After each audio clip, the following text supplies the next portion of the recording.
Hello and welcome to another episode of Good Teaching. I am your host, Dr. Toyin Alli, and this is the podcast where we talk about the most effective teaching strategies of college instructors. Now today, this is a solo episode, so I'm going to share one of my favorite strategies to use to get amazing student course evaluations. So, if you have in the past gotten some negative course evaluations, or maybe you're like, they could be a little bit more positive, and I want to feel confident about inviting my students to submit their course evaluations at the end of the semester, this episode is for you. So let's talk about those end of semester student evaluations for your course. Often people really dread this time of year, and people are so nervous to open them and see the harsh criticisms that their students may have said about them in those evaluations. But if you are getting negative course evaluations and you don't actually take the time to dig in and look and figure out what your students are saying and why, how can you improve your teaching? It's also very likely that your student evaluations are a component of your annual evaluations for your job or your promotion dossier. I know at my school, our annual evaluations have 3 parts. We have the self voice, the peer voice, and the student voice, and that is often very heavily based on our course evaluations as well as our student success activities that we do in our classes. And you don't want to have to spend time like in your reflections, in your promotion dossier, or in your annual evaluations explaining why you are a good teacher, even though your course evaluations don't reflect that. Let's just get positive teaching evaluations. So what are our students actually sharing in those end of semester evaluations? For me, it's mostly just 2 things. They're sharing how much I impacted their student success, like how much I supported their learning. That's one thing they shared. And then another thing is how much they like me. Unfortunately, students will also share it whether they liked you or not. And one of the reasons why this is unfortunate is because typically your most enraged students are going to be the ones who actually take the time to air out their grievances in the course evaluations, and students who feel slightly positive or neutral about you probably won't take the time to fill out those course evaluations. Sometimes your students who love you will share their thoughts in your course evaluations. But if you're not feeling confident about promoting the course evaluations and sharing what the course evaluations are for to your students, then you're likely not going to get as many as you need. And you want to have a great amount of them so you increase the chances of you getting more and more positive course evaluations. So today, in this episode of the podcast, I'm just going to share one strategy that's going to help with both of those things that the students share. So this one strategy is going to help with your support of your students' success. So it will help them see you as supporting them in their journey of doing well in your class. And also it will help them like you better as well. Are you ready to hear about this strategy? So the strategy is organization. Being more organized is actually the first thing that I would recommend that you do if you are getting negative course evaluations. I would actually start here before improving on your teaching skills. And you may find that being more organized will inherently improve what you do in the classroom because you're just more prepared. Organization is so important, especially if you teach one of those subjects like me. So I teach math. And that's inherently a pretty scary subject for students. And so I don't want my disorganization to be yet another thing that's holding them back from doing well in a math class, right? You want to remove that excuse from the students of why they didn't do well in your class. You don't want it to be because of you and how you are mismanaging or just not managing the organization of your class. Okay, so let's talk about how I identify that organization would be helpful here. So one thing that I want to share is I do a first day of class activity, which I do share activities on what to do on the first day of class in an earlier episode. I'll make sure to link that episode in the show notes in the description of the video for you to find it. But in my Calculus 1 class, I always do a first day of class activity called the Who Am I activity. And this is where students write down information about themselves. And one of the questions that I ask them to answer is, what makes a great math professor? Like in their experience, taking math classes up until now, what have they noticed to be the best skills or characteristics of an awesome math professor? And here's what they always say. Number 1, organization. Number 2, clarity. And then some of them will say number 3, knowledge about the topic. That's like down on the list. They really want someone who's organized and who can be very clear in their explanations. And so for my students in pre-calculus and calculus 1, those classes are hard enough without the students having to struggle to be like, okay, well, where do I find this information? How do I know what's due? What do I need to do to prepare for the next day of class? What do I need to study for the test? Like, I should have these answers readily available for them to find on their own so that doesn't become another point of stress for them in this class. Okay, so in this episode, I want to share 3 simple ways that you can start being more organized in your classes that will help support your student success as well as help your students like you a little more. So the first thing that I do and that I would recommend is just something simple that you can do before class begins is when you come into the classroom, you say hi to everyone. We got about 3 to 5 minutes before class starts. I go to the board and I write up the to-do list for the day. So everything that we're going to do for the day. So if you do more than lecturing, it's nice for the students to have kind of like a roadmap so they can know what to expect. And then I also write on the board the upcoming announcements. So the urgent announcements, things that are coming soon, like make sure you do this before the next class. Remember, we got a test coming next week. And the students appreciate this so much. And you may think, well, isn't it their responsibility? These dates are on the syllabus. These dates are on the LMS, my learning management system. They can look and find all of this information on their own.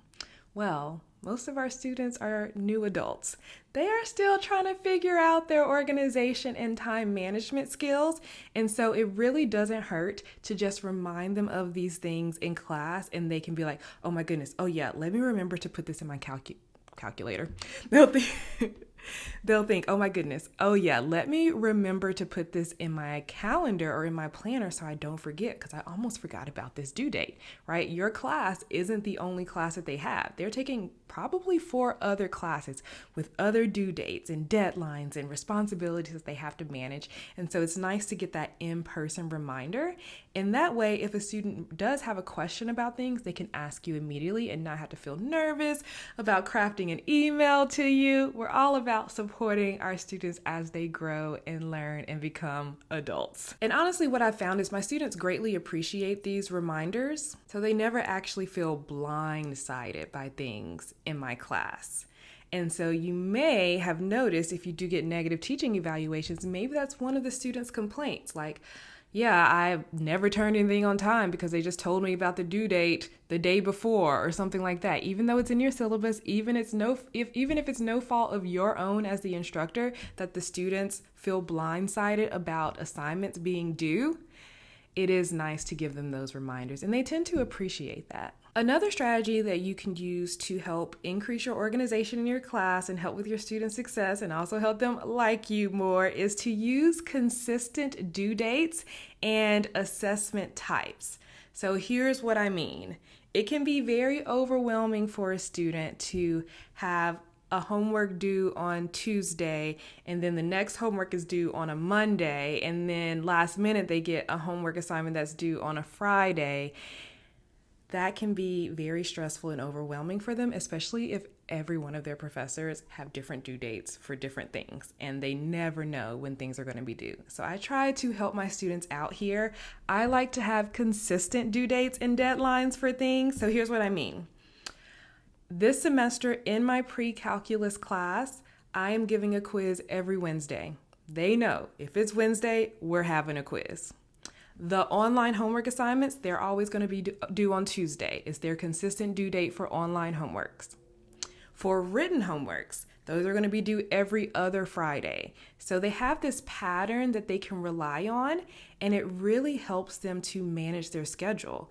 So my students have told me that because my schedule is so organized and it is very consistent week to week, they're able to plan out their schedule for their other classes even better, because they know these are the days that I need to set aside time to work on math because I know I have this thing coming up, and it's going to be the same every single week. And then my final simple strategy for getting more organized in your class is to set up a very easy to navigate LMS or learning management system. So whichever one you use at your school, make sure it's very easy for your students to navigate and find things. Make sure the home page is organized in a way that makes sense and that is intuitive for your students. Like the most important thing should be front and center, right in the front.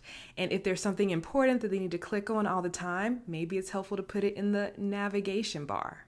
Also, using consistent language. So for example, in my calculus class, instead of calling my weekly formative assessments quizzes, I called them gateways, right? You need to get through this gateway so that you can keep going in the class, right? They're really just quizzes, just rebranded to a different name. So I want to make sure that on my LMS, I'm calling it a gateway every single time, and I'm not switching the wording to quiz some of the time, because the students may think this is a completely different assignment that they have no idea what to expect it to be about, and they get nervous and they get anxiety about that. So trying to be consistent with your wording as possible is really helpful. Setting up a folder or module system inside of your LMS is going to be really helpful for your students. So for example, I have a folder for all of the pre-class videos, and I break it down by Unit 1, Unit 2, Unit 3. So every test material has its own folder, right? Their written homework assignments, that's all in the same folder. And I also am very ahead, maybe is the right word, with my announcements. So I'm actually not sending an announcement to my students every day or every day that we have class. I actually sit down and map out the next week ahead, and I write out a whole week's worth of announcements for my students the Friday before. So I have a Friday routine. On Friday, I sit down at my desk, I map out what I want to do in my classes for the next week. Doesn't mean I have to have the lectures planned. I just need a general outline of what's going to be due, what we're going to talk about, what the students really need to know. And I write down, here are your announcements for the week of, insert Monday's date. And then at the very top, I do the top main due dates. You got this homework due. We're going to have a quiz here. And don't forget the test is coming up in 2 weeks. That's at the top. And then the next section, I'll say, to prepare for Monday's class, here are the things you need to do. To prepare for Wednesday's class, here are the things you need to do. To prepare for Friday's class, here are the things you need to do. And at the bottom, I put my information for my office hours, as well as tutoring and study hall and all the resources students need. I found that when I didn't include those resources in my weekly announcements, students would be emailing me all the time. When are your office hours? They're on the syllabus, but somehow they overlook it and they forget that tutoring exists. So I remind them every single week. And this seems like a lot on me. It's like I'm almost babying my students or holding their hands too much, but I teach a lot of introductory level classes. My students just turned 18. This is their first time away from home. This is their first time on a college campus. They are overwhelmed. It's like information overload. And they truly appreciate me taking the time to make it just a little easier for them. I'm not making the class easier. I'm not making my content easier. I'm just making the experience better for them and making everything more easy to navigate so that they do have the capacity to learn. So when you are organized in this way, it helps to show your students that you're actually putting in effort and putting in the work to make their experience better. And they truly appreciate that. They can see when their professor is putting in effort and when their professor is just phoning it in. And that will be reflected in your end of the semester student course evaluations. Okay, so as I mentioned, organization is just one way, it's just one strategy that I use to start getting better and more positive course evaluations, but there's so many other strategies that I use. So if this is a topic of interest for you and you do want to take more steps to improve your student evaluations or get more positive evaluations, well, I got something for you. It's not completed yet, but you can get on the wait list for it. It's called Best Professor Ever, and it is an audio course that walks you through about 5 strategies on what you can start implementing immediately to improve your students' experience in your classes, to improve the student success rate that you have in your classes, and in turn, get you more positive student evaluations. So if you are interested in that and you want to know when this audio course is going to be ready, audio to make it really easy, you can listen to it on your commute to school, while you're out for a walk, while you're doing your dishes, whatever, while you're prepping for your day. I wanted to make it so easy so you can download these nuggets and start implementing as soon as possible.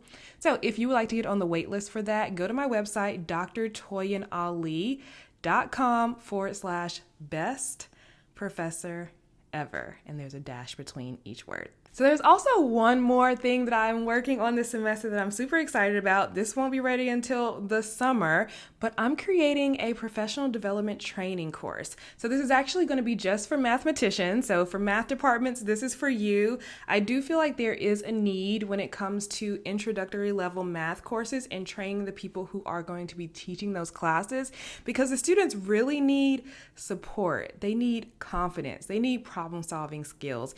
And what I'm creating will help you to train your graduate students, postdocs, and new faculty members to be able to teach these classes so that your students have more success and so that these people actually get positive student evaluations when they teach those classes. So if you would like to be on the list to find out when this training material is ready, go to my website, drtoyinalli.com/math, MATH, and you'll find all of the details there. That is the end of this semester. Let me know if there were some golden nuggets here, if there's any organization things you plan on trying this week for your class. I am so excited to see how this goes for you. So I will see you in the next episode. Happy teaching.